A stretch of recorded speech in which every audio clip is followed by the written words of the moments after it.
कसे आहात? मजेत ना? मी सुदर्शना. वाचू आनंदे जगू स्वानंदे या पॉडकास्टमध्ये आपलं मनपूर्वक स्वागत. आजचा तिसरा रविवार. आपण वैदिक संस्कृतीबद्दल जाणून घेत आहोत. आजचा हा चौथा भाग आहे. ऋग्वेदिक युग सुमारे 1500 ते 1000 ईसापूर्व.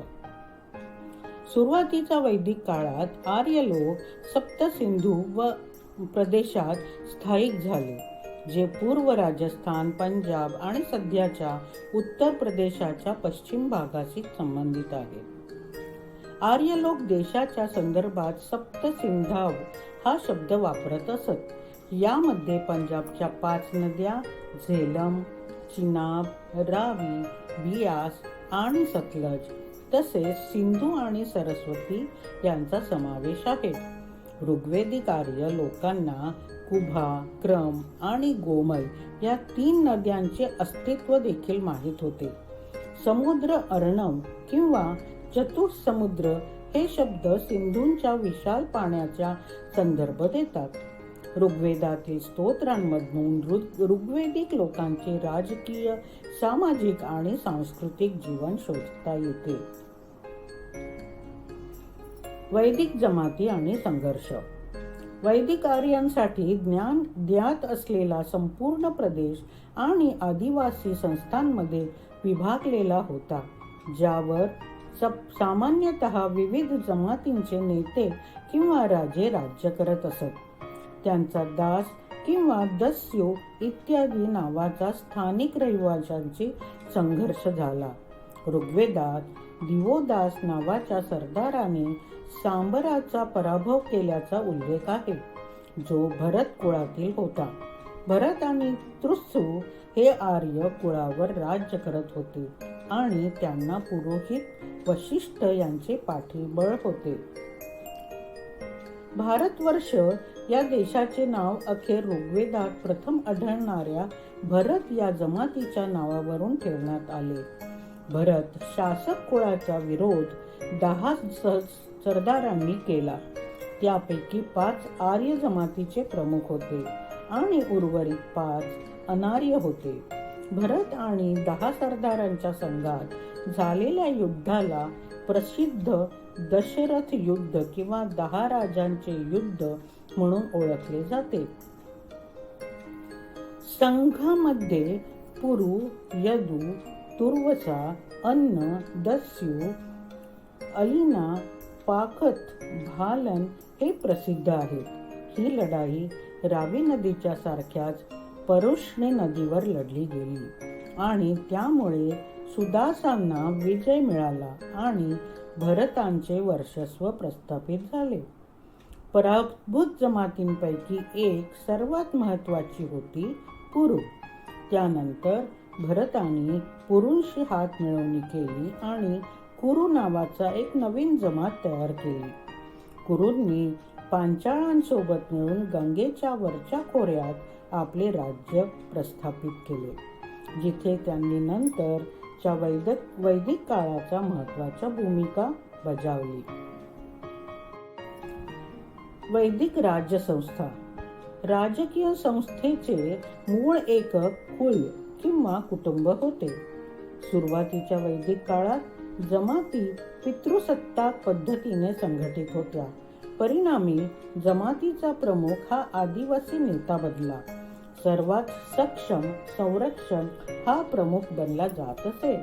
आदिवासी प्रमुख किंवा राजन हा कोणत्याही प्रदेशाचा शासक नसून विशिष्ट जमातीतील लोकांचा नेता होता. ऋग्वेदिक काळात भरत, मत्स्य, यदू आणि पुरुष अशी अनेक आदिवासींची राज्ये होती. ऋग्वेदिक राजव्यवस्था सामान्यतः राजेशाही होती आणि उत्तराधिकारी अनुवंशिकता होती. लोकांच्या प्राथमिक निष्ठा जन आणि जमातीशी होत्या. ऋग्वेदात जन हा शब्द सुमारे 275 वेळा आढळतो. सभा, समिती, विदत, गण इत्यादी आदिवासी सभांनी त्यांचा अधिकार कमी केला होता. पुरोहित हा आणखीन एक शक्तिशाली व्यक्ती होता, जो राजासोबत स्नान करण्यासाठी जात असे आणि प्रार्थना आणि मंत्रोच्चाराने त्यांचे नैतिकता वाढवित असे. ऋग्वेदिक राजांकडे विस्तृत प्रशासकीय यंत्रणा नव्हती. सुरुवातीच्या वैदिक राजांना सेनापती आणि वज्रपती प्रशासन चालविण्यासाठी मदत करत असत. युद्धाच्या वेळी सेनापती आदिवासी सैन्यांचे नेतृत्व करे. वज्रपती कुरणांचा प्रभारी होता. लोकांचे रक्षण करणे हे राजांचे पवित्र कर्तव्य होते. त्या बदल्यात तो त्यांच्याकडून प्रजेकडून निष्ठावान आज्ञाधारकतेची अपेक्षा करीत असत आणि ते त्याला मिळत असे.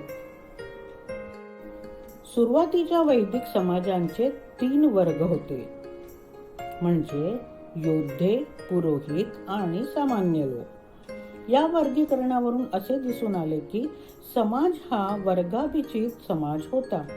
ऋग्वेदिक काळाच्या अखेरीस समाज 4 जातींमध्ये विभागला गेला, म्हणजे ब्राह्मण, क्षत्रिय, वैश्य आणि शूद्र. ऋग्वेदातील 10वे मंडळ पुरुष सूक्त 4 जाती व्यवस्थांच्या संदर्भात देते. व्यवसाय वंशपरंपरागत नव्हते, त्यात बरीच लवचिकता होती.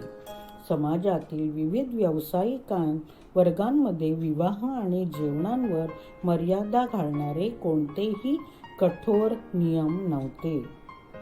कुटुंबातील पितृसत्ताक स्वरूपाची असूनही ऋग्वेदिक काळात महिलांचे स्थान नंतरच्या काळाच्या तुलनेत खूपच चांगले होते. त्या त्यांच्या पतींसह संमेलनांना उपस्थित राहू शकत होत्या आणि यज्ञ अर्पण करू शकत होत्या. घोषा, लोपामुद्रा आणि अपला या प्रसिद्ध महिला स्तोत्रकार होत्या. मुलींचे लग्न सामान्यतः तरुण्यावस्थेत नंतर केले जात असे. पुरुष आणि महिलांच्या पोशाखात फारसा फरक नव्हता. विद्यार्थी कातडी किंवा कापसाचे किंवा कापसापासून बनवलेले वस्त्र परिधान करीत असत.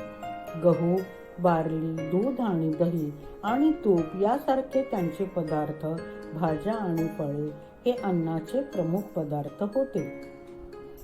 ऋग्वेदात विधवा पुनर्विवाह सती ही प्रतिकात्मक स्वरूपाची होती आणि ती फक्त समाजाच्या वरच्या स्तरांपुरती मर्यादित होती. पुरुष आणि स्त्रिया दोघेही विविध प्रकारचे दागिने वापरत असत. सामान्यतः कापडाचे 2 तुकडे परिधान केले जात असत. वरच्या वस्त्राला उत्तरीय आणि खालच्या वस्त्राला अंतरीय असे म्हणत. पुरुष आणि महिलांच्या पोशाखात फारसा फरक नव्हता.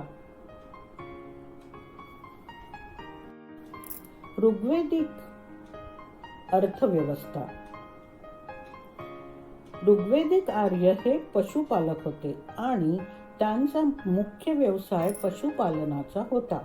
गुरांच्या बाबतीत संपत्तीचा अंदाज लावला जात असे. जेव्हा ते उत्तर भारतात कायमचे स्थायिक झाले तेव्हा त्यांनी शेती करण्यास सुरुवात केली. ऋग्वेदात नांगरणी, शेतात बियाणे पेरणे, हंगाम, कापणी आणि मळणी या पद्धतीचा उल्लेख आहे. लोखंडाचे ज्ञान आणि वापर यामुळे ते जंगले स्वच्छ करू शकले आणि अधिक जमिनी लागवडीखाली आणू शकले. लोकांचे मुख्य धान्य यव किंवा फक्त होते. गहू हे मुख्य धान्य होते. सुरुवातीच्या वैदिक साहित्यात अनेक कला आणि हस्तकलेचे संदर्भ आढळतात. विणकाम हे महिलांनी घरगुती हस्तकला म्हणून वापरले जात असे. सुरुवातीच्या वैदिक आर्यांना सोने, तांबे, कांस्य, चांदी इत्यादी धातूंचा वापर माहीत होता. व्यापार वस्तुनियम पद्धतीने केला जात असे. नंतरच्या काळात सोन्याच्या नाणी व्यवहारांमध्ये देवाणघेवींच्या माध्यमातून आली. व्यवहारांमध्ये देवाणघेवींचे माध्यम म्हणून निस्साखा वापरले जात असे. धर्म. ऋग्वेदिक देवता. सुरुवातीच्या वैदिक लोकांचा धर्म अधिक साधा, वास्तववादी आणि कमी धार्मिक होता. ऋग्वेदिक आर्य पृथ्वी, अग्नी, वारा, पाऊस आणि मेघगर्जना यासारख्या नैसर्गिक शक्तींची पूजा करीत होते. त्यांनी या नैसर्गिक शक्तींना अनेक देवांमध्ये रूपांतरित केले आणि त्यांची पूजा केली. त्याची संख्या 33 असल्याचे सांगितले जाते. सर्व सुरुवातीचे वैदिक देवतांमध्ये इंद्र पुरंदर किंवा किल्ले तोडणारा म्हणतात. इंद्राने एका योद्ध्याची भूमिका बजावली, ज्यामुळे आर्य सैनिकांना राक्षसांवर विजय मिळाला. त्याने ग्रीक देव झुसची काही वैशिष्ट्ये सामायिक केली. ऋग्वेदातील जवळजवळ 3/4 स्तोत्रे त्याला समर्पित आहेत. सर्व सुरुवातीच्या वैदिक देवतांमध्ये तो सर्वात लोकप्रिय होता, ज्याला पुरंदर किंवा किल्ले तोडणारा असे म्हणत. इंद्राने एका सरदाराची भूमिका बजावली. आर्य सैनिकांना राक्षसांवर विजय मिळवून दिला. दुसरे स्थान अग्नीचे होते, ज्याच्यासाठी 200 स्तोत्र समर्पित आहे. आदिम लोकांच्या जीवनात अग्नीचे महत्त्वपूर्ण वाटा होता, कारण जंगल जाळणे, स्वयंपाक करणे इत्यादींमध्ये त्यांचा वापर केला जात असे. अग्नीची पूजा पुजाऱ्यांच्या देव आणि भक्त आणि देव यांच्यातील मध्यस्थ म्हणून केली जात असे. इंद्रानंतर वरुणाचा क्रमांक लागतो. तो शारीरिक आणि नैतिक व्यवस्थेचा रक्षक होता. सूर्य, सावित्री आणि पुषण हे इतर देवता होते. सोमाला वनस्पतींचे देव मानले जात असे आणि त्याच्या नावावरून एक मादक पेय असे नाव देण्यात आले. ऋग्वेदात मोठ्या संख्येने स्तोत्रे आहेत, जी वनस्पतीपासून हे पेय तयार करण्याच्या पद्धतीचा स्पष्ट उल्लेख करतात. मारुत वादळाचे प्रतीक आहे. पृथ्वी, अदिती, उषा आणि आर्यणी यासारख्या काही स्त्री देवींची पूजा केली जात असे. अशा प्रकारे निसर्गाच्या विविध शक्तींचे प्रतिकात्मक करण्यात देवतांची संख्या मोठ्या प्रमाणात होती. वैदिक लोक त्यांची कृपा प्राप्त करण्यासाठी अनेक देवांची पूजा करत असत. त्यांना वाटायचे की देव त्यांच्याकडून वरदान मिळवण्यासाठी आणि त्यांच्या क्षमतेनुसार वाईट गोष्टी टाळण्यासाठी अन्न आणि पेय अर्पण करून तृप्त होऊ शकतात. त्यांनी त्या बदल्यात पशु प्रजा मिळवण्यासाठी प्रार्थना आणि यज्ञ केले. आरोग्य आणि संपत्ती मिळवण्यासाठी प्रार्थना आणि यज्ञ करत असत. आरोग्य आणि संपत्तीसाठी ते यज्ञ करीत असत. आजचा पॉडकास्ट आपल्याला कसा वाटला मला नक्की कळवा. मला तुमच्याकडनं हे जाणून घ्यायला आवडेल. वैदिक संस्कृतीची छाप आपल्या भारतीय संस्कृतीवर खूप मोठी असल्यामुळे आपण हे विस्ताराने चर्चा करीत आहोत. भेटूया पुढील भागात. तोपर्यंत नमस्कार.